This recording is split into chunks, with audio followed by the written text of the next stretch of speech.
السلام علیکم ورحمۃ اللہ وبرکاتہ۔ اعوذ باللہ من الشیطان الرجیم، بسم اللہ الرحمن الرحیم۔ وما ارسلنا من قبلك الا رجالا نوحی الیہم من اہل القرى افلم يسيروا في الارض فينظروا كيف كان عاقبة الذين من قبلهم ولدار الآخرة خير للذين اتقوا افلا تعقلون۔ حتى إذا استيأس الرسل وظنوا أنهم قد كذبوا جاءهم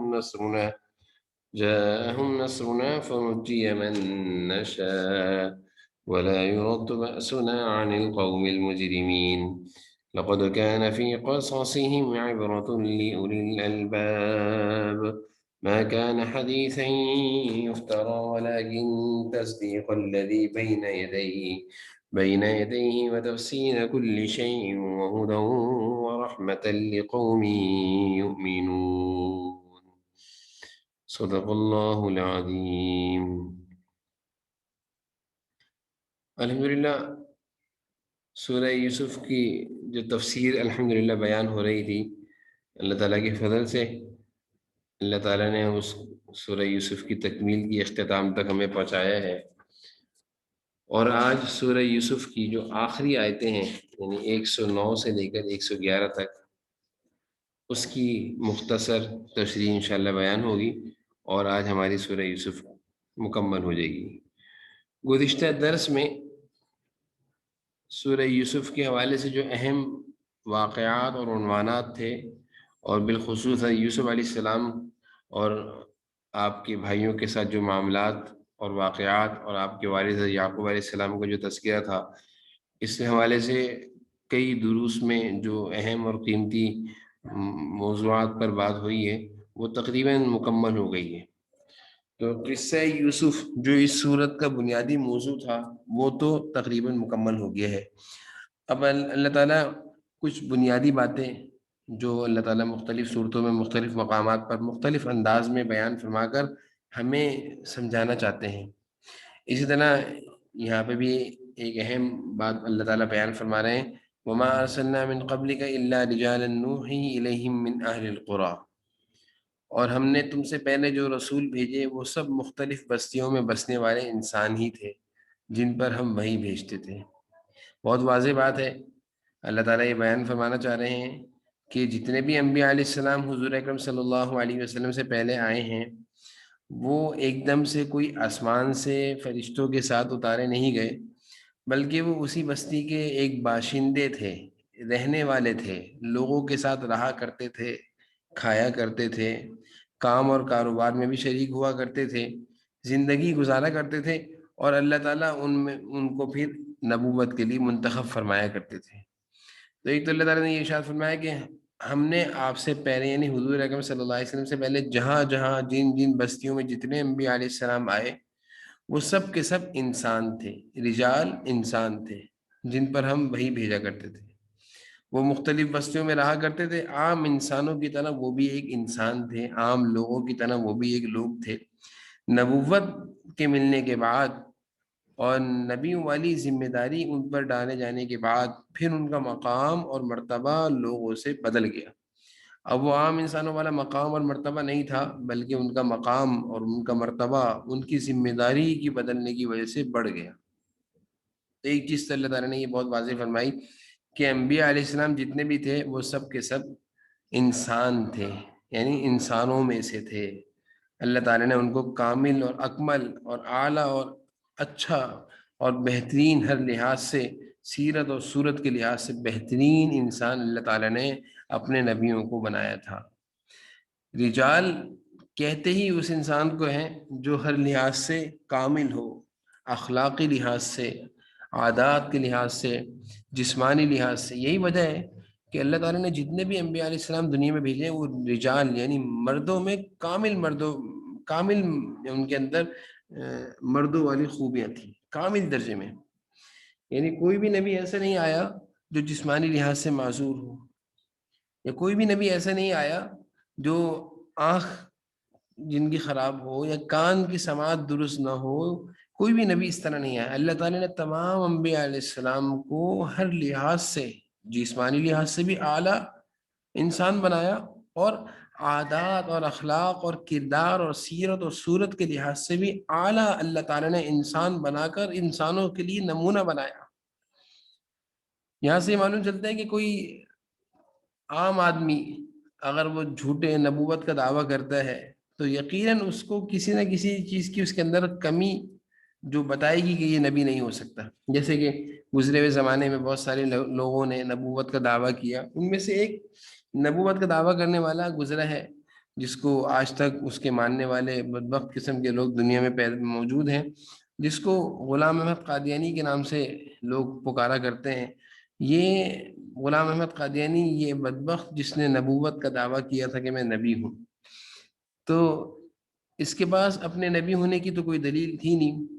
نہ ہی علماء اس کو اس قابل سمجھتے تھے کہ اس سے دلیل مانگیں. لیکن علماء نے اس سے ایک بات ضرور کہی تھی کہ اللہ تعالیٰ نے جتنے نبیوں کو قرآن کریم میں تذکرہ فرمایا ہے ان سب کے بارے میں اللہ نے فرمایا الا رجالا نوحی، کہ وہ کامل اور اکمل تھے ہر لحاظ سے، جسمانی لحاظ سے، اخلاق اور عادات کے لحاظ سے، زبان نبوت کے لحاظ سے. تمہاری زبان اور تمہارے اخلاق اور عادات بتاتے ہیں کہ تم نبی نہیں ہو سکتے کیونکہ تم گالیاں بکتے ہو. تمہارے اخلاق اور تمہاری عادات اور تمہاری سیرت یعنی اخلاق کردار بتاتا ہے کہ تم ایک بدکار قسم کے انسان ہو، بد زبان اور بد کلام ہو. تو تم لوگوں کے لیے اللہ تعالیٰ تم جیسے انسان کو نمونہ بنائیں گے کہ تم خود ایک ایسے انسان ہو کہ تمہیں خود اپنی درستگی کی ضرورت ہے جائے کہ تم دوسرے لوگوں کو درست کرو. تو ایک تو اس کو علماء نے اس بات سے اس کو پچھاڑا، یعنی اس کے دعوے کو جھوٹا ثابت کیا کہ تم نبی نہیں ہو سکتے، کہ تمہاری سیرت، تمہارا کردار، تمہارے اخلاق، تمہاری زبان اس قدر گندی ہے کہ ایک نبی ایسا نہیں ہو سکتا. دوسری، علماء نے کہا کہ تمام انبیاء علیہ السلام کو اللہ تعالیٰ نے صورت جسمانی کے لحاظ سے بہت ہی اعلیٰ، اچھا اخلاقی، جسمانی لحاظ سے خوبصورت بنایا. یعنی کوئی بھی نبی معذور نہیں تھا جسمانی لحاظ سے کسی بھی طرح کا. تم آنکھ کے لحاظ سے کانے ہو، تمہاری ایک آنکھ خراب ہے، جیسے کہ دجال کی ایک آنکھ خراب ہے، کانے دجال. اسی طرح غلام احمد قادیانی کی بھی ایک آنکھ خراب تھی. تو انبیاء علیہ السلام کے بارے میں اللہ نے فرمایا الا رجال نوحی، رجال یعنی وہ ہر لحاظ سے کامل اور اکمل ہیں، جسمانی لحاظ سے مکمل ہیں، وہ کسی طرح کی معذوری اور جسمانی عیب سے وہ پاک ہیں. اللہ نے ان کو اچھا انسان ہر لحاظ سے بنایا. تو تمہارا تو جسمانی، تمہارا جسم، تمہاری آنکھ، تمہاری معذوری اور تمہارے چہرے کی بدصورتی بتا رہی ہے کہ تم اللہ کے نبی نہیں ہو سکتے. تم اللہ کے نبی، نبوت والی ذمہ داری اللہ تعالیٰ تمہیں نہیں دے سکتے. تو یہ چیزیں تھیں جو غلام احمد قادیانی جو ایک مردود اور بدبخت قسم کا انسان تھا جس کا انجام ہر لحاظ سے برا ہوا، اور جو اس کے ماننے والے ہیں ان کا انجام بھی ہر لحاظ سے برا ہے. کہ ایک ایسے آدمی کو جو ہر لحاظ سے یعنی وہ کسی بھی طرح وہ نبوت اور نبی بنانے کے قابل اور لائق نہیں، اس کو نبی مانتے ہیں. بہر اللہ تعالیٰ نے یہاں پہ اس بات کی وضاحت فرما دی الا رجالا نوحی الیہم من اہل القری. آگے اللہ تعالیٰ فرما رہے ہیں افلم یسیروا فی الارض فینظروا کیف کان عاقبۃ الذین من قبلہم، تو کیا ان لوگوں نے زمین میں چل پھر کر یہ نہیں دیکھا کہ ان سے پہلے کی قوموں کا انجام کیسا ہوا. اللہ تعالیٰ حضور صلی اللہ علیہ وسلم کے ذریعے سے مشرکین مکہ کو یہ سمجھا رہے ہیں کہ تم تو قوم سمود اور قوم عاد اور قوم لوط جن جگہوں پر آباد تھے ان بستیوں میں تم گئے ہو، وہ بستیاں اس وقت تک موجود تھیں اور آج بھی بہت ساری بستیاں گزشتہ گزری ہوئی قوموں کی جن پر اللہ کا عذاب آیا موجود ہیں، جیسے کہ قوم عاد اور سمود کی بستیاں. تو یہ مشرکین مکہ کے رہنے والے ان بستیوں میں جاتے تھے، دیکھا بھی کرتے تھے کہ یہ وہی لوگ ہیں جن پر اللہ کا آسمانوں سے عذاب اترا. اللہ فرما رہے ہیں کہ تم ان کی بستیوں کو دیکھ کر، ان کے انجام کو دیکھ کر تمہیں عقل نہیں آتی؟ تم سوچتے نہیں ہو کہ اگر ہم نے بھی حضور اکرم صلی اللہ علیہ وسلم کو نبی تسلیم نہیں کیا، قرآن کو اللہ کی کتاب نہ مانا اور اللہ کے لائے ہوئے اللہ کی دی ہوئی شریعت اور اسلام اس کو ہم نے قبول نہ کیا اور اسلام کے مطابق زندگی کو اپنے نہ ڈھالا، تو ہمارا انجام بھی یہی ہوگا جو گزشتہ قوموں کا ہوا. کیوں نہیں سوچتے؟ اللہ تعالیٰ سمجھا رہے ہیں افلم یسیروا، تو کیا تم زمین میں چل پھر کر ان لوگوں کا نہیں دیکھا حال کہ تم سے پہلے جو قومیں تھیں جنہوں نے اپنے نبیوں کو جھٹلایا.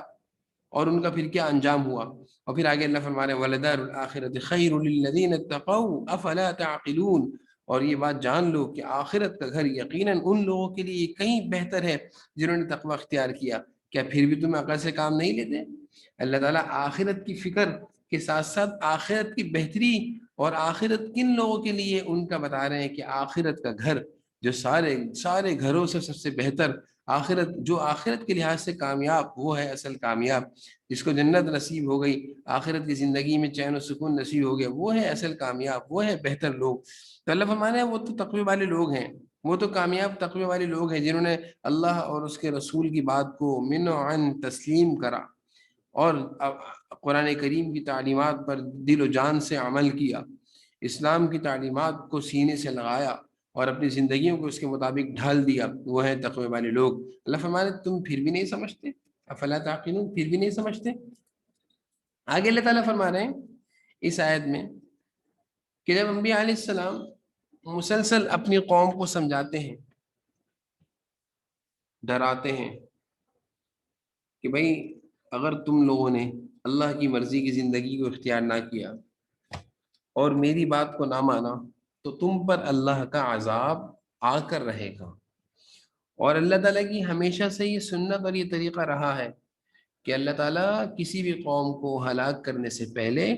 ڈرانے والے لوگوں کو بھیجتے ہیں تاکہ حجت تمام ہو جائے، کوئی یہ نہ کہہ سکے مجھے تو پتہ ہی نہیں تھا آپ کے اللہ ہونے کا، اور میرے پاس تو اسلام کی تعلیمات پہنچی ہی نہیں ہے، اور میں کیسے مانوں کہ مجھے اسلام کی تعلیمات پہنچی ہیں؟ ہاں مجھے پہلے بتایا جاتا پھر مجھ پر عذاب آتا. تو اللہ تعالیٰ حجت تمام کرنے کے لیے پہلے اللہ تعالیٰ اپنی طرف سے ڈرانے والوں کو بھیجتے ہیں، کتابوں کے ذریعے انبیاء علیہ السلام اللہ کا تعارف کراتے ہیں، اور ایک وقت تک انبیاء علیہ السلام لوگوں کو، قوموں کو، امتوں کو ڈرایا کرتے ہیں، سمجھایا کرتے ہیں. اور جن خوش نصیب لوگوں کے نصیب میں ہدایت ہوتی ہے اور ان کے دل ہدایت کو قبول کرنے کے قابل ہوتے ہیں، وہ جلدی سے انبیاء علیہ السلام کی بات کو مان کر اللہ پر ایمان لاتے ہیں، انبیاء علیہ السلام پر ایمان لاتے ہیں اور اللہ کی تعلیمات پر عمل شروع کر دیتے ہیں، تو وہ کامیاب ہو کر عذاب الہی سے بچ جاتے ہیں. اور جو لوگ انبیاء علیہ السلام کی بات کو ماننے کے لیے تیار نہیں ہوتے، برابر جھٹلاتے ہیں، انبیاء علیہ السلام کا مذاق اڑاتے ہیں، ان کو تکلیفیں دیتے ہیں، ستاتے ہیں، تو ایک وقت تک اللہ تعالیٰ انبیاء علیہ السلام کو کہتے ہیں ان کو ڈراتے رہو، ان کو سمجھاتے رہو، یہ ماننے کی امید رکھو، ان کو ڈراتے رہو. چنانچہ انبیاء علیہ السلام اپنے کام میں برابر لگے رہتے ہیں، اور وہ کام کیا ہے کہ کسی طرح یہ لوگ ایمان لے آئے، کسی طرح یہ اللہ کو مان لیں، کسی طرح یہ کفر و شرک و بدعات سے توبہ کر لیں، کسی طرح یہ گناہوں کی زندگی سے نکل جائیں. تو انبیاء علیہ السلام کی جو ذمہ داری اللہ تعالیٰ نے لگائی، وہ اس ذمہ داری پر برابر اپنے کام میں لگے رہتے ہیں. اللہ تعالیٰ کی طرف سے ان کی ذمہ داری یہ ہوتی ہے کہ آپ کا کام ہے لوگوں کو مجھ سے ڈرانا، اور جب یہ نہیں مانیں گے تو پھر ہمارا کام ہے ان کو عذاب دینا. تو انبیاء علیہ السلام ڈراتے ڈراتے قوموں کو یہ بھی کہتے تھے کہ دیکھو اگر تم اس وقت تک ایمان نہیں لائے تو سوچ لو اللہ کا عذاب آ جائے گا. تو بس اوقات انبیاء علیہ السلام کہتے تھے کہ ابھی اللہ کا عذاب آنا بہت قریب ہو گیا ہے، بس 1 مہینے بعد اللہ کا عذاب آ جائے گا. تو 1 مہینے میں جیسے مثال ہے عذاب کے آنے میں کچھ تاخیر ہو جاتی، تو قومیں انبیاء علیہ السلام کو بعد میں جھٹلاتی، کیا کہتی؟ مذاق اڑاتی قوم کے لوگ کہ تم تو اللہ کے عذاب سے ہمیں ڈرا رہے ہو، اور اللہ کے عذاب تم نے کہا تھا آنے والا ہے، ابھی تک تو نہیں آیا، کب آئے گا؟ تو عذاب کے آنے کو جھٹلاتے بھی، اور عذاب کے آنے میں جو اللہ کی طرف سے تاخیر کیوں مہلت دیتے تھے اللہ تعالیٰ کہ ہو سکتا ہے ایمان لے آئیں. تو وہ جو تاخیر جو اللہ تعالیٰ کی طرف سے ایک مہلت تھی، اس تاخیر اور مہلت پر انبیاء علیہ السلام کا مذاق اڑاتے تھے قوم کے لوگ. کیا کہتے تھے کہ آپ نے تو کہا تھا اللہ کا عذاب آ جائے گا اگر ہم نے آپ کی بات نہ مانی، آپ کو ہم جھٹلا بھی رہے ہیں، آپ پر ایمان بھی نہیں لا رہے، آپ کے ساتھ ہم مذاق بھی کر رہے ہیں، آپ کو ستا بھی رہے ہیں، اور آپ تو ہم سے کہتے رہے اللہ کا عذاب آ جائے گا. کہاں ہے وہ اللہ کا عذاب، اور کیوں نہیں آیا اللہ کا عذاب؟ تو بس اوقات انبیاء علیہ السلام کو اس طرح کی باتیں وہ کہتے تھے اور انبیاء علیہ السلام کو پریشان کرتے تھے. تو اللہ تعالیٰ اس آیت میں یہ فرما رہے ہیں کہ بھئی عذاب کے آنے کا جو وعدہ ہے وہ تو ہماری طرف سے ہے، اور اس عذاب کے آنے میں تاخیر ہونے سے کبھی کبھی انبیاء علیہ السلام بھی انتظار میں تاخیر ہو جاتی تو پریشان ہوتے کہ اب تک اللہ کا عذاب کیوں نہیں آیا. تو اللہ تعالیٰ اس تاخیر میں اور لوگوں کے اس گمان میں کہ اب تو عذاب آئے گا نہیں کرتے رہو، اچانک سے اللہ کا عذاب آ جاتا اور وہ سارے کے سارے لوگ ہلاک ہو جاتے ہیں. تو یہ اللہ کی ایک سنت رہی ہے کہ اللہ تعالیٰ عذاب اور ہلاکت کو بھیجنے سے پہلے لوگوں کو سمجھانے کے لیے انبیاء علیہ السلام کو بھیجا کرتے ہیں. اور انبیاء علیہ السلام کو ساتھ میں یہ بھی بتا دیا کرتے تھے کہ بھائی ان کو بتا دینا اگر تم نے بات نہیں مانی تو اللہ کا عذاب آ جائے گا. تو اس عذاب وہ عذاب کبھی کبھی تو فوری آ جاتا اور کبھی مہلت اور تاخیر اللہ تعالیٰ کرتے رہتے کہ کسی طرح یہ لوگ ایمان لے آئیں. اس آیت میں اللہ تعالیٰ یہی فرما رہے ہیں کہ عذاب کے آنے کی تاخیر سے انبیاء علیہ السلام کو اللہ تعالیٰ فرما رہے ہیں کہ آپ مایوس اور پریشان نہ ہو کہ اللہ کا وعدہ کوئی پورا نہیں ہوگا. اللہ نے جو وعدہ کیا عذاب کا وہ ان پر عذاب آ کر رہے گا. اور یہ جو لوگ خوشی اور مستیاں کر رہے ہیں ان کو خوشی اور مستیوں میں زیادہ دیر نہیں چھوڑیں گے, ان پر اللہ کی پکڑ آ کر رہے گی. دیکھیے گا حتی اذا استيأس الرسل وظنوا انهم قد كذبوا جاءهم نصرنا, پچھلے انبیاء کے ساتھ بھی یہی ہوا کہ ان کی قوموں پر عذاب آنے میں کچھ دیر لگی, یہاں تک کہ جب پیغمبر لوگوں سے مایوس ہو گئے اور کافر لوگ یہ سمجھنے لگے کہ انہیں جھوٹی دھمکیاں دی گئی تھیں, یعنی انبیاء علیہ السلام جو ان کو کہہ رہے تھے کہ عذاب آئے گا وہ سب ایسے ہی جھوٹ تھا, تو ان پیغمبروں کے پاس ہماری مدد آ پہنچی. کیا ہوا؟ یعنی کافروں پر عذاب آ گیا. انبیاء علیہ السلام مایوسی کی طرف جانے یعنی یہ سوچنے لگے کہ اللہ نے عذاب میں کچھ تاخیر کر دی ہے جیسے کہ میں نے بتایا, اور وہ کافر لوگ یہ سمجھنے لگے کہ ہمیں انبیاء علیہ السلام ایسے ہی بس ڈرا رہے تھے, ایسے ڈرا رہے تھے, عذاب کی کوئی نہیں, ساری دھمکیاں تھیں بس. تو جب یہ کیفیت بنی کہ انبیاء علیہ السلام کو تاخیر پہ کچھ خیال آنے لگا کہ اللہ کا عذاب اب تک کیوں نہیں آیا, اور کافر اس عذاب کی تاخیر میں جو کہ اللہ کی طرف سے مہلت تھی اس میں مستیاں کرنے لگے اور یہ سمجھنے لگے کہ ہمیں ایسے ہی جھوٹی دھمکیاں دی تھی, تو اللہ کی مدد جاءہم نصرنا, اللہ کی مدد آ گئی, اللہ کی مدد آ گئی, یعنی اللہ کا عذاب آ گیا. فنجی من نشاء, پھر اللہ فرما رہے ہیں ہم نے اس میں سے جن کو چاہا بچا لیا. ولا يرد بأسنا عن القوم المجرمین, اور جو لوگ مجرم ہوتے ہیں ان سے ہمارے عذاب کو کوئی ٹال نہیں سکتا. ولا يرد بأسنا, جو مجرم لوگ ہیں وہ عذاب سے نہیں بچ سکتے, ان پر اللہ کا عذاب آ کر رہے گا. لقد كان في قصصهم, یہ سورہ یوسف کی آخری آیت ہے. لقد كان في قصصهم عبرۃ لأولی الالباب, اللہ فرما رہے ہیں ہم نے جو سورہ یوسف میں اتنا بڑا واقعہ بھی بیان کیا ہے, اور ہم جو قرآن کریم میں مختلف قسم کے واقعات بیان کرتے ہیں تو یہ قرآن کریم کوئی واقعات یعنی اس طور پر نہیں بیان کرتے کہ ایک افسانے ہوں اور کہانیاں ہوں بس سن لی, نہیں, اللہ فرما رہے ہیں ان واقعات میں بڑی عبرت ہے, عبرت اور بڑے نتیجے ہیں اور بڑی زندگی گزارنے کے اصول ہیں اور بڑے سبق آموز واقعات ہیں. ان واقعات کو سن کر انسان اپنی زندگی کو صحیح رخ پر لا سکتا ہے. یہ لقد كان في قصصهم عبرۃ لأولی الالباب, یقیناً ان واقعات میں عقل و ہوش رکھنے والوں کے لیے بڑی عبرت کا سامان ہے. جو لوگ عقل و شعور رکھتے ہیں ان کے لیے ان واقعات میں بڑا عبرت کا سامان ہے. وہ ان واقعات کو سن کر سبق لیتے ہیں کہ اللہ نے ایسا کیوں کیا, قوموں کی طرف سے کیا غلطیاں ہوئیں جس پر اللہ کی طرف سے یہ پکڑ آئی. ما کان حدیثا یفترا, یہ کوئی ایسی بات نہیں جو جھوٹ موٹ کی گھڑ لی گئی ہو, یعنی یہ جو انبیاء علیہ السلام کے واقعات حضور صلی اللہ علیہ وسلم کی زبان نبوت سے قرآن کریم کی آیتیں جو پڑھ کر سنا رہے ہیں, اور یہ جو باتیں اور واقعات جو حضور صلی اللہ علیہ وسلم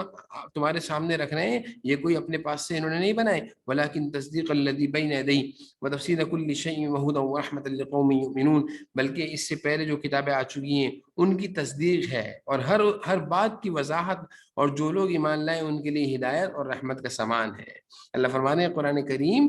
یہ گزشتہ تمام کتابوں کی اور تمام انبیاء علیہ السلام کی تصدیق کرتا ہے. قرآن کریم تمام کتابوں کی تصدیق کرتا ہے اور ہر بات کو اللہ تعالیٰ اس قرآن کریم کے ذریعے وضاحت سے بیان کرتے ہیں, اور اس قرآن کریم کے ذریعے سے اللہ تعالیٰ ہدایت دیتے ہیں ایمان والوں کو, اور یہ قرآن کریم ایمان والوں کی رحمت کا سامان ہے. تو قرآن اللہ کی طرف سے ہدایت ہے کن لوگوں کے لیے, جن کے دلوں میں ہدایت کی طلب ہو, طلب والے نوازے جاتے ہیں,